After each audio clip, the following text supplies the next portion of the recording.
Oh my gosh, it's actually on. Dude.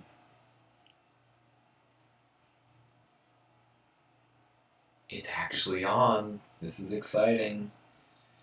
Oh my gosh. Okay. Well, let me see if I can actually stretch this boy out. There we go. Yeah. I have a full screen of me. There you go. So anyway, hello and welcome to this is gonna be quite casual stream. It's gonna be a review of Heartworms by the Shins. I like this album. It's good. So anyway, we guys hit you up with the deets on this, as the kids say. This is Heartworms by the Shins. Came out in I want to say 2017. Released by Columbia Records, produced by James Mercer, obviously by the Shins, as you can see right up there. And let me just start by saying this is a 180 gram vinyl, so that means it's pretty good quality. Like it's not audiophile quality, but it's like pretty good. Oh, I got time. All right. Anyway, so first of all, let's go over the album art. This is an interesting piece here. We got the skull dude up here. We got Heartworms and this really, I don't know what my fingers are, really cool font. Oh, it's weird following my finger. So, I really like this album cover, and it gets cooler on the back. So it tells you the album, like, songs, obviously. I mean, I love this font. Like it's a weird looking, everything looks like a worm. And I feel like that's really fitting of the of the title of the album. And I just love the pastels. I love a lot of things about this album cover. Every time I look at it, I see something different. Like, I mean, I didn't notice that eye before. But interestingly enough, there's actually another version of this album coming out pretty soon called what's it called? I want to say it's called another version of this album coming out pretty. Ooh, my voice is double. Okay, I didn't realize that. Okay,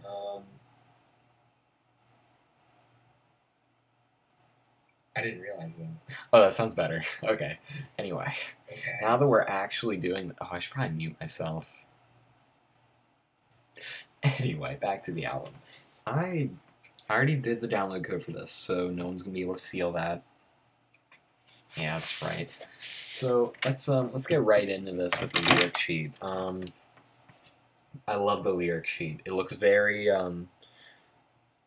again, worm-like. If you really look up close in there, you can see lyrics are obviously there, specifically for Name For You, which is the starting track. So, I'm going to do a little bit of track-by-track of this, and I'm also going to try to get this thing out. Gotta be careful. Yeah, there we go. So, I love the, I could, ooh, hey, it's shiny. Anyway, as you can see, it is pink pastel. I love that sort of thing. I love pink pastels. I love pastels in general in any sort of art form. So if you hit me up with pastels, you know I'm good. So anyway, back to the record. So let's start with Name For You. Name For You is starting track.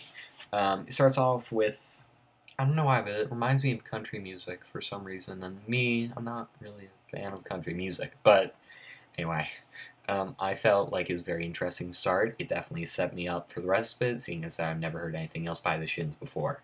I thought this was a very interesting way of getting you into the style that they do. And it's like, it's really well made. You can tell that they put a lot of time into saying these things. Like, I mean, like, some of these lyrics sound like something by, like, Fall Out Boy. Like there's a line here that says, yeah, and it's a bland kind of torture. Dude, that sounds like Fall Out Boy. I'm sorry, but that sounds like Fall Out Boy. But, I like Name For You. It's a little repetitive near the end, but that's understandable, since they're trying to keep up with the times. So, let's move on to the next song, Fantasy Island. I'm iffy about Fantasy Island. Fantasy Island, it's one of those songs that I don't want to say you have to listen to it to really know what it's about, but you really have to listen to it to know how you feel, because it's really an iffy song for me, and if it's an iffy song for me, it's going to be iffy for you. But the lyrics are interesting. It really applies to me, especially the line about having really skinny arms. You seeing this? There you go. Let's see. What else is in here? I'm trying to find some better lyrics to talk about in here. I don't think I can, though. Like, I don't know. Just after listening to a lot of the music that I listen to normally, Fall Out Boy, Panic! At the Disco, all those cringy bands you probably liked in high school, I've kind of become numb to overly descriptive lyrics. So hearing this, Fantasy Island really nips it in the bud for really specific lines, like, I dine like an aging pilot. I don't know what that means. I mean, I guess I'm not reading into it enough, but I really don't know what that means. Painting a Hole, I like this song. I really like this song. It feels dark. It feels like a poppy, dark song. Like your summer song that everyone thinks is so, oh my gosh, it's so emotional and edgy, except it's got like a nice little soft punk feel to it, sort of, I guess is the best way to describe it. I mean, I'll play all these songs for you guys, but I don't want to get, copyrighted, copyright infringement, So, I'm leaving it up to you guys to go find these. Painting a Hole, there's not much to say about this, other than that it is a good song. I like this song. I don't listen to much. It took a while to grow on me, but once it actually started getting on me, I liked it. Alright, Cherry Hearts. Whew, Cherry Hearts. Good song. Reminds me of a lot of things. Reminds me of early days when I was awkward. Still am. But back when I first started talking to people, and I'm like, oh my gosh, dude, this whole social thing is kind of hard. It really reminds me of that. It really makes me think of that. And it's, again, light, poppy, something you come to expect from this album once you get through it. I especially like the flipped version of this song on their upcoming album, The Worm's Heart, which, yes, sounds a lot like Heartworms, but it's called The Worm's Heart, and it flips all the poppy, happy songs to darker, more depressing, but same sort of feeling song. And I really like that idea. It takes good songwriting to do that, and I feel like that's great accomplishment for everyone who's in this. Next song, Mildenhall. Now, this song starts off interestingly here. Let me read this. At 15, we had to leave the States again. Dad was stationed in RAF, I want to say. RAF base they call Mildenhall. Now, this song is very country-ish, which I went into it expecting not to like it. I ended up liking this song for how it was kind of deep. I mean, I don't want to say that and mean that. I mean that as in comparison.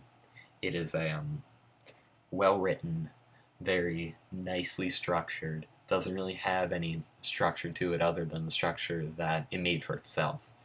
Which, again, I describe things weirdly. Get used to it. I love all the lyrics about, like, finding new music in this. He describes a kid passing him a tape in class, and I feel like that's how I learned about a lot of my music. I started liking, who was it? Blink-182. I had to look over my collection quick. I started liking Blink-182 because of a kid band. I looked them up. I knew who they were from All the Small Things. I mean, who doesn't know that song? I had looked it up, found out about their new album, California, which I now have on vinyl. I love it. It's so good. A lot of people don't like it. I think it's pretty good, even though they don't have a lot of the original members. I really like it, honestly.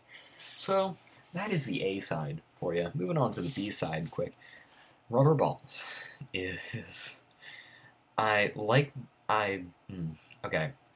Put the song on as I tell you about it, okay?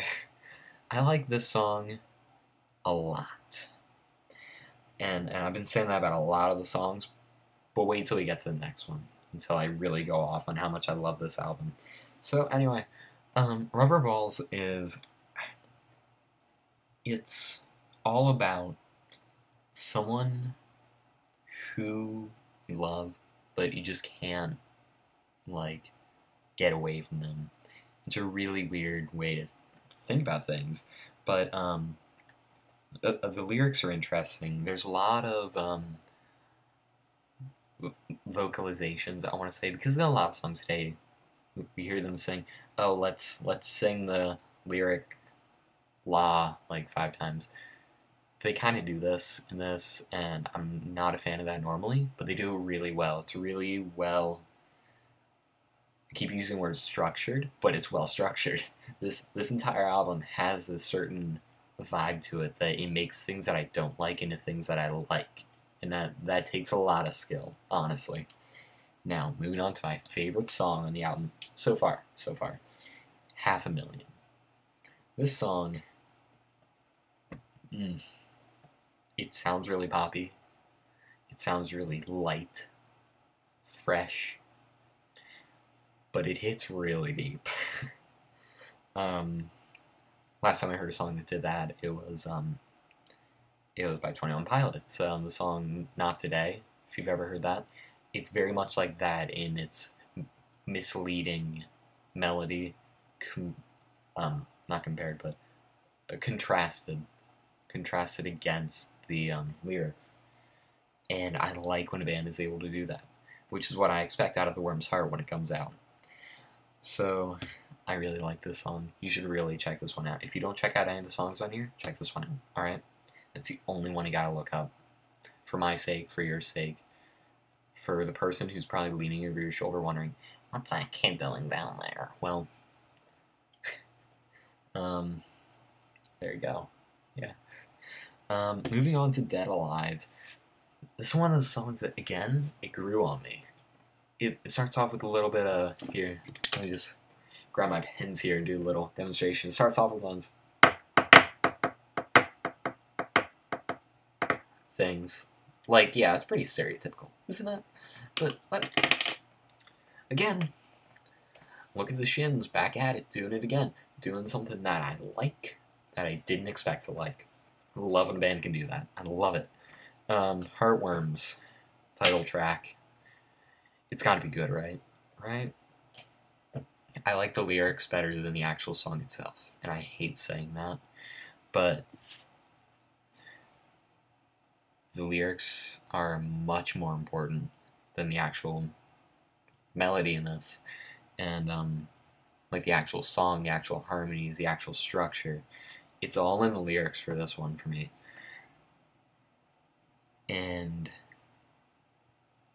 again, it's descriptive, but not overly Panic at the Disco, grab a thesaurus, and read off every word that starts with A kind of song. Seriously, if you listen to some of that older Panic at the Disco, the alliterations are crazy. Anyway, moving on to So Now What? So Now What is a song that I just can't get into. I tried liking it. I tried a lot. I feel like the last 2 songs are really like where it starts to go down, sort of, and again, I hate saying that sort of thing, because you want to end on a strong note, quite literally, with an album. I don't feel like the Shins did that with their last 2 songs, except for structurally. What they are doing with their song structure, the way they write things, and the way they put things together, and it's not just in the storytelling, it's how they write things, it's how they say things, and it's how they put those things in one coherent song. Yeah, there we go. I was trying to turn my fingers so you can actually see. Oh, if you're wondering what the Band-Aid is for, it's actually from a vinyl accident. I was trying to get my Cat Stevens album out, and because I was trying to pull out the first LP of it, because it's like 4 sides. So there's a 1, there's a 2, and I love Cat Stevens. But anyway, I was trying to get it out, and it slipped out of my hand, and I caught myself right underneath my fingernail, like right next to it. It didn't bleed, so I'm like, you know what, let's just put it on there anyway. I don't even know if it's bleeding, I haven't checked on it. We're probably losing a bunch of circulation to it, but I don't care at this point, I'm almost done. But I'm just going to categorize the last 2 songs into where the decline of Heartworms is. I feel like this album was really, really well done until the last 2 songs. It just didn't hold my attention. It just didn't. I listened to the whole thing, and I feel like A side and B side very different. That's a good thing, because I want to get up, change the record, and hear something different. I don't want to get up for nothing. Which is why I don't like compilation albums, usually on vinyl, unless it's Cat Stevens. Because Cat Stevens, you just can't not like Cat Stevens. Oh, and Saturday Night Fever. That's actually another one that's more of a compilation album to me, even though it's a soundtrack. It's a compilation of disco, sort of, and of course the Bee Gees. I like the Bee Gees. Anyway, I really can't end this on a strong note, because I just did not. I appreciated these songs, I appreciate what they do for music, but I just don't like them. I just outwardly don't like them. And I don't like saying that sort of thing outright, because I know one day the people who wrote this are going to look at me and say, you know, man, you suck. But you know what?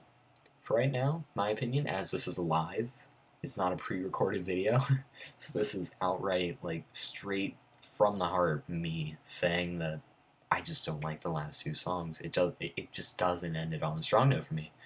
I know I keep saying that, but that's how it feels. If you were to listen to this whole album in its entirety, when it hits the end, it doesn't hit you with that last, pff, whoa, geez, deep lyric, whoa, making me think about life and stuff. And no, albums don't always have to do that. Take Lady Gaga, for example. I haven't listened to one of her full albums in its entirety, but it feels like it's entirely one huge... You know those packets of cheese? Just hold on. I saw this thing the other day, and it said, hey, I just picked up Ed Sheeran's new album, and it had cheese singles, like 15 of them. It said 15 cheesy singles, and I'm like, wow, that's pretty funny. You can relate that to most pop artists today, especially Lady Gaga's earlier stuff. And I'm not saying this is anything like Lady Gaga. I'm just saying that this is not something I can go with in terms of an ending of an album. Take Death of a Bachelor, for example. It ends on Impossible Year. That song is like if Frank Sinatra and like every other wonderful part of that album were combined. The vocal stylings, Brendan Urie, and the musical, like the instrumentalists of the golden era of jazz were put together. Oh my gosh, there's a saxophone solo in it. It just proves my point. That album ends on a strong note. Save Rock and Roll ends on a strong note by Fall Out Boy. Anything with Elton John is technically a strong note to me. But anyway, off of the topic of strong notes, weak notes, whatever kind of notes. This being my first stream, I hope you guys liked it. If I can change anything about my format, let me know. But I mean, I'm still not done with this album. I still need to go over my final review here. I can get the sleeve back in. So, I picked this up for $24 at my local record store, which is the only one left around here. I'm willing to go to that. I picked up Heartworms from there. I have nothing else from there yet. Maybe I'll do a YouTube mobile live thing on here, and I can take you guys through. Show you guys Tom. He's a cool dude. He's a really cool dude. Hopefully you guys can meet him sometime. But, my final review for Heartworms by the Shins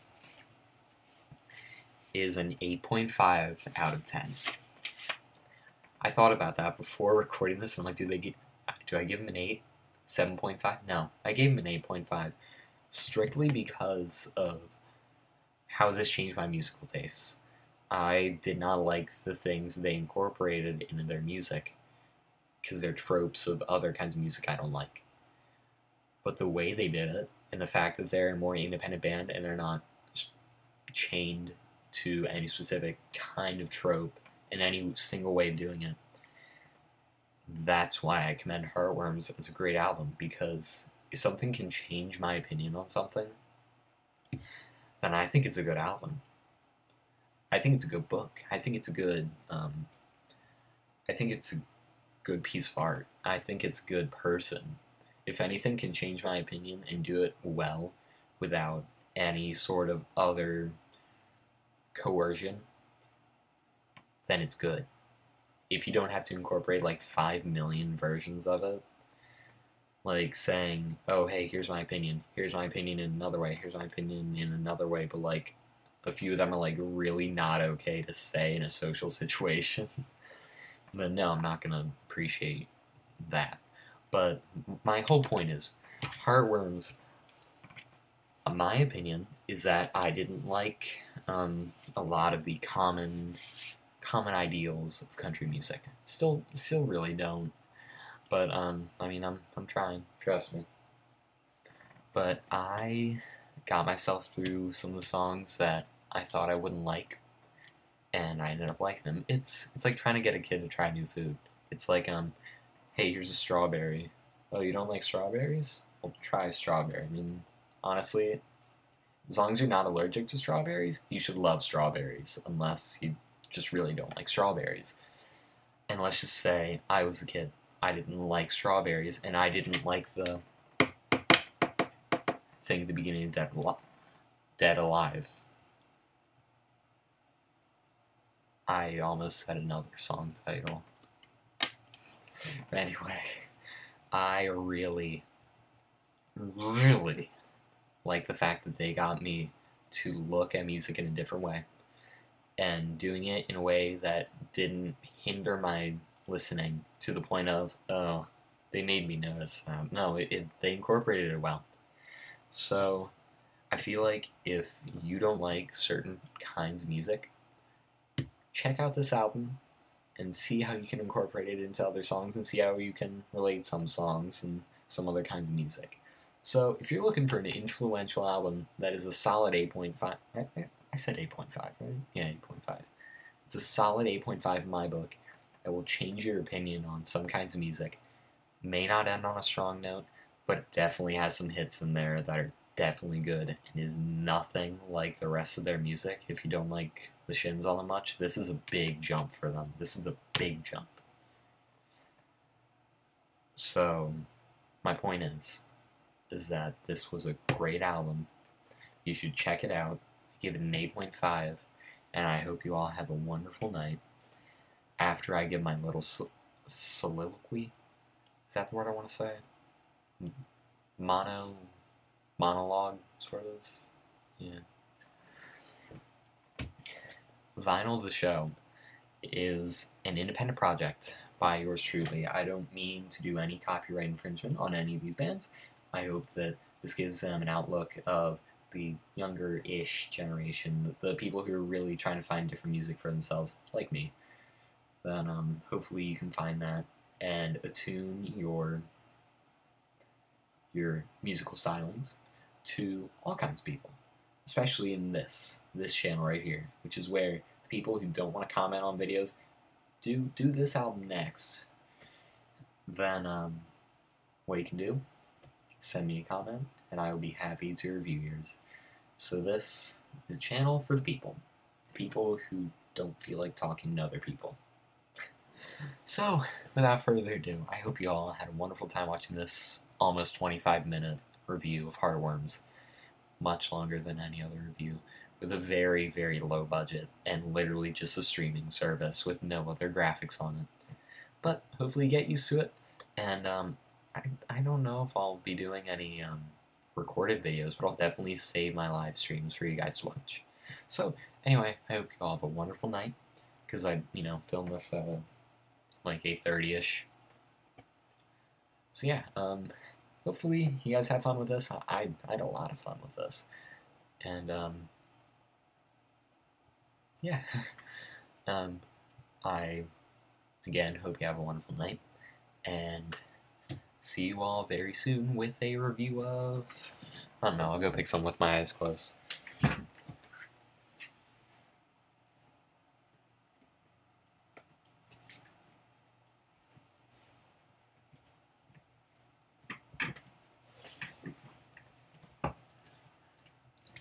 Alright, I don't know what I picked.